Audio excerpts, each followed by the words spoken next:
जय हिंद, वंदे मातरम। स्वागत है आपके फिर से अपने यूट्यूब चैनल कुमार एस के सर में। कैसे हैं मेरे सभी साथी? आशा करता हूं अच्छे होंगे, मस्त होंगे और अपने मेडिकल और फिजिकल की तैयारी में व्यस्त होंगे।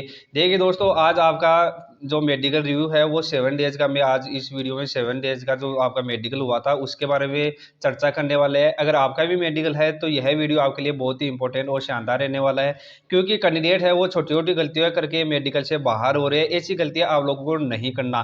काफ़ी कैंडिडेट्स को छोटे से पॉइंट की वजह से क्या है कि री मेडिकल का सामना करना पड़ रहा है। तो ऐसी गलतियों के कारण है वो आप क्या है कि मेडिकल से बाहर हो जाओगे। तो ऐसी गलतियां आप लोगों को नहीं करना। अगर मेडिकल है तो यह वीडियो पूरा देखना है और जो मैं आपको बताता हूँ उसको फॉलो जरूर करना है।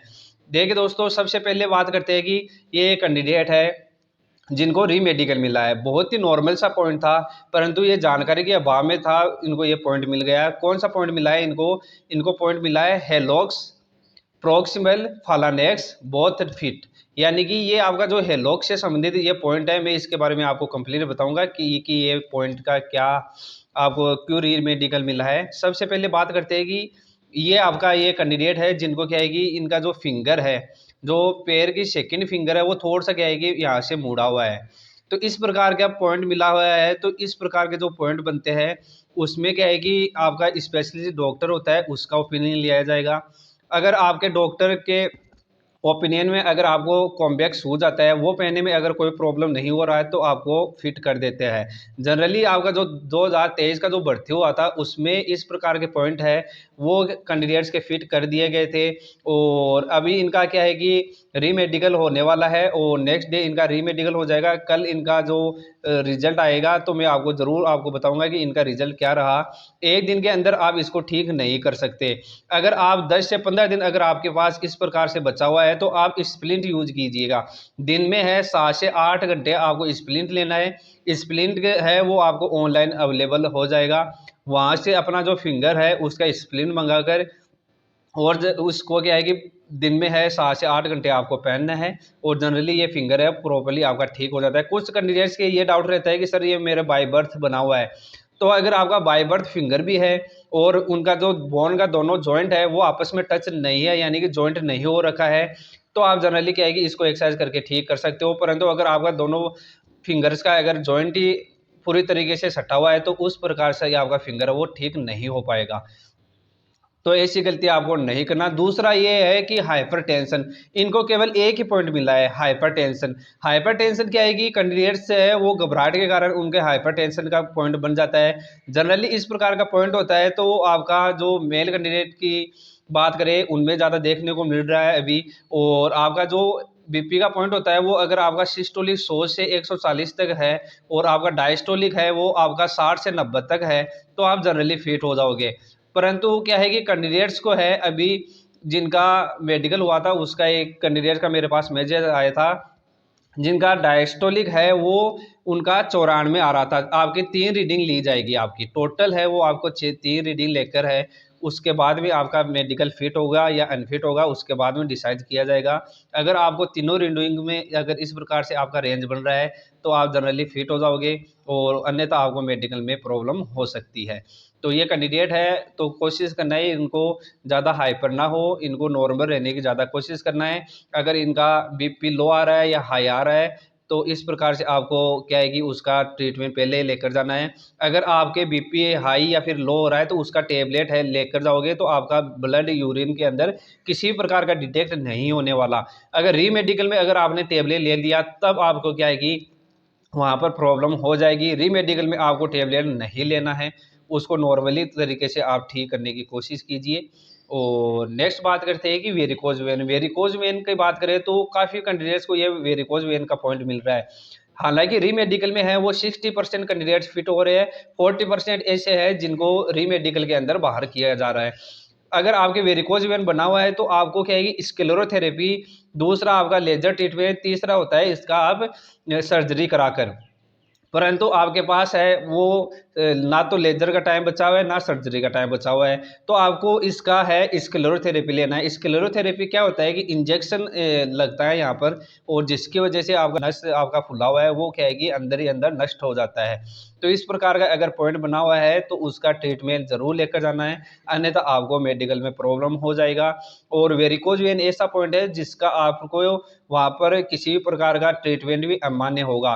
तो एक कैंडिडेट ने क्या है कि किया था, जो वेरिकोज वेन हुआ था उसका ट्रीटमेंट लेने के बाद में वहाँ पर जो डिक्लेरेशन फॉर्म भराया जाता है उसमें एक्सेप्ट कर लिया था, जिसकी वजह से उनको बाहर होना पड़ा। ऐसी गलती आप लोगों को नहीं करना। अगर आपने किसी प्रकार का सर्जरी लिया है और उसका ड्यूरेशन प्रॉपरली नहीं हुआ है तो आपको जो डिक्लेरेशन फॉर्म दिया जाएगा उसमें आपको नो करना होगा और उसको हिडन करके मेडिकल में फिट होना होगा। और नेक्स्ट बात करते हैं कि ये कैंडिडेट है जिनके क्या है टैटू बना हुआ था। अभी भी कुछ कैंडिडेट्स ये मैसेज करते हैं कि सर क्या मेरे बॉडी पर टैटू बना है, मैं रिमूव करा कर जाऊँ क्या? ये देख लीजिएगा दोस्तों, आपके अगर किसी पार्ट बॉडी पार्ट पर अगर टैटू बना हुआ है तो आप अनफिट हो जाओगे।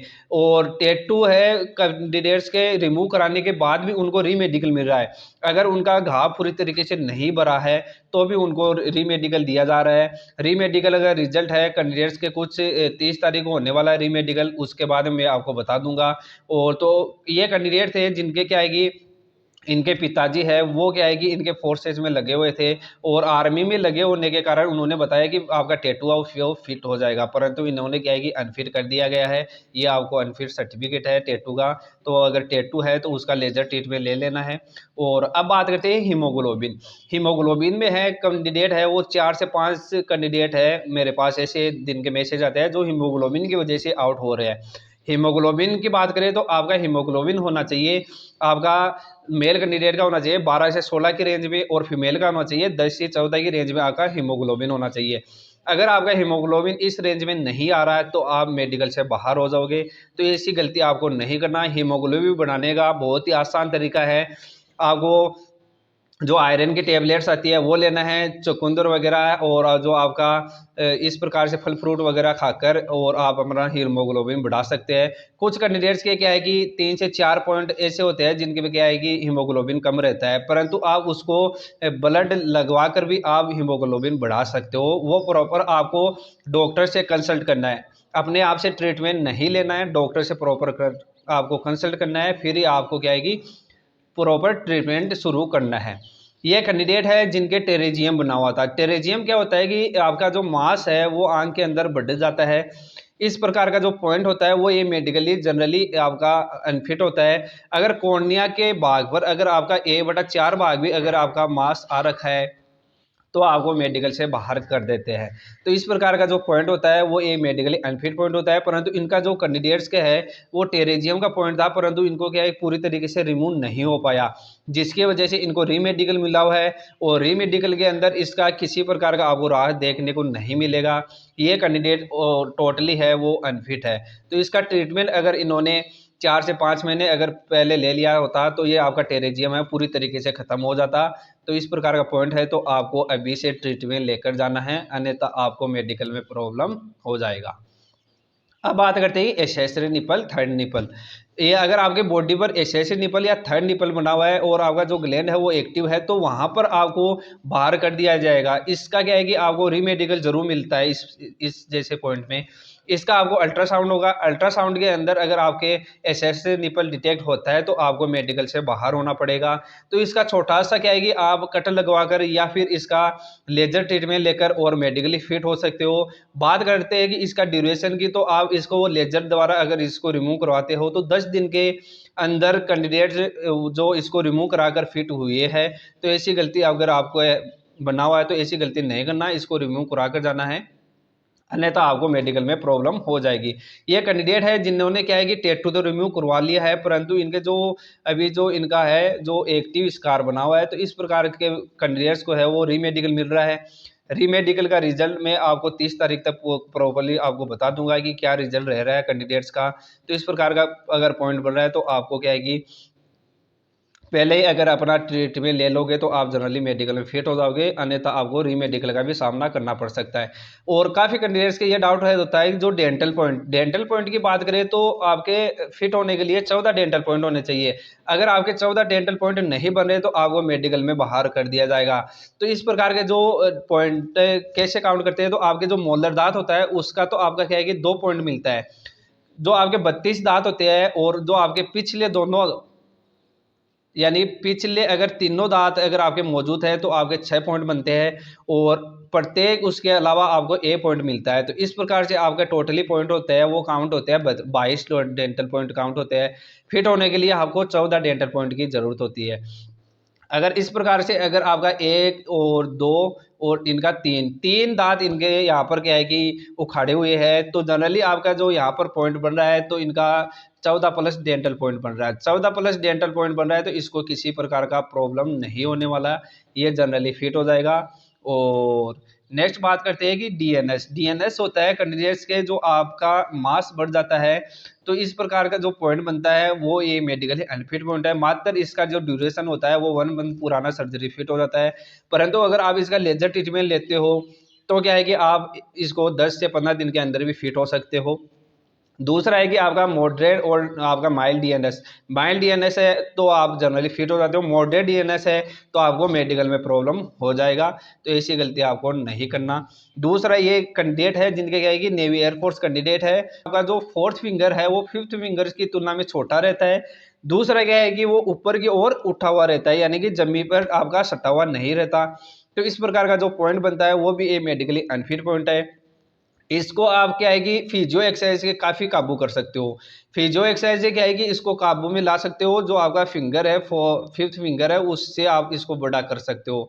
परंतु अगर आपका फिंगर अगर जो उसके फिजियो एक्सरसाइज से काबू में नहीं आ रहा तो आपको क्या है कि इसका आपको यहाँ पर छोटा सा एक कट लगाकर है एक सर्जरी होता है, और आपका जो फिंगर है वो प्रॉपर शेप में ला दिया जाता है। तो इस प्रकार का जो पॉइंट बनता है तो आप इसको प्रॉपर है वो सर्जन डॉक्टर से कंसल्ट करना है और इसका ट्रीटमेंट लेना है, अन्यथा आप मेडिकल में प्रॉब्लम हो जाओगे। अब बात करते हैं कि कुछ कैंडिडेट्स पूछ रहे थे सर जो हमारा फ्लैट फुट का पॉइंट होता है वो किस प्रकार से देखा जाता है। तो आपका अगर इस प्रकार से अगर आपका फ्लैट फुट का प्रिंट लेने पर अगर इस प्रकार से बन रहा है तो आप जनरली फिट हो जाते हो। अगर फ्लैट फुट होता है वो 2 प्रकार के होते हैं, एक तो जो आपका फालन आर्च होता है जो इस प्रकार से आपका दोनों है फुटप्रिंट बनता है, और आपका दूसरा होता है हाई आर्च जो कि आपका एक पूरी तरीके से एक चांद बन जाता है इस प्रकार से। तो वो एक मेडिकली अनफिट होता है। इसका एक्सरसाइज करके आप मेडिकली फिट हो सकते हो। एक्सरसाइज का वीडियो ऑलरेडी मैंने बना रखा है, अगर आपने वो नहीं देखा है तो वो ज़रूर देखकर जाना है। मात्र 15 से 20 दिन अगर आप वो एक्सरसाइज कर लोगे तो आप जनरली फिट हो जाओगे, अन्यथा आपको मेडिकल में प्रॉब्लम हो जाएगी। ये कैंडिडेट है जिनके क्या है कि यहाँ पर वेरिकोज वेन बना हुआ है, ये आपको किसी प्रकार का ट्रीटमेंट भी, यानी कि इसका डॉपलर टेस्ट भी नहीं करवाना, ये जनरली पिक से पता चल रहा है कि ये वेरिकोज वेन है। इसका आपको स्क्लेरोथेरेपी लेना है। स्क्लेरोथेरेपी लेने के बाद में है कम से कम 7 दिन आपको पहले अपना जो स्क्लेरोथेरेपी है वो ले लेना है, और इसको क्या है कि आप इस हिडन करके और मेडिकली फिट हो सकते हो। कुछ कैंडिडेट्स मेरे को ये मैसेज कर रहे थे कि सर इसका जो इंजेक्शन है उसका नाम बताइए मेरे को, और कुछ कैंडिडेट है वो गूगल सर्च करके वो और उसका स्क्रीनशॉट लेकर मेरे पास शेयर भी कर रहे हैं। तो मैं बताऊं दोस्तों, इंजेक्शन है वो प्रॉपर आपको सर्जन डॉक्टर से कंसल्ट करके और फिर आपको लेना है। अपने आप से जो इंजेक्शन होता है वो अपने आप को क्या है कि नहीं लेना है। ऐसी गलती आप करोगे तो वहाँ पर क्या है कि आपको किसी प्रकार का और भी प्रॉब्लम हो सकता है। तो प्रॉपर आपको सर्जन डॉक्टर से कंसल्ट करना है, फिर अपने जो आपका स्क्लेरोथेरेपी है वो लेना है, अन्यथा आपको मेडिकल में प्रॉब्लम हो जाएगा। तो इस प्रकार का अगर वेरिकोज बना हुआ है तो इसको आप स्क्लेरोथेरेपी से आप इसको ठीक कर सकते हो। ये थे कुछ आपके मेडिकल संबंधित दो डाउट जो हमने क्लियर किए हैं। आशा करता हूँ यह वीडियो आपके लिए शानदार और यूजफुल रहा होगा। अगर आपके किसी प्रकार से मेडिकल संबंधित डाउट है तो ऊपर दिया गया नंबर है, इस नंबर पर आप मेरे को मैसेज कर देना। ये व्हाट्सअप मैसेज है ओनली, इस पर कॉलिंग अटेंड नहीं होता है, और आप इस पर मैसेज कर देना। जिस कैंडिडेट्स को रिप्लाई नहीं मिला है वो रीसेंड मैसेज कर देना। आशा करता हूँ यह वीडियो शानदार जानदार होगा। जय हिंद, वंदे मातरम।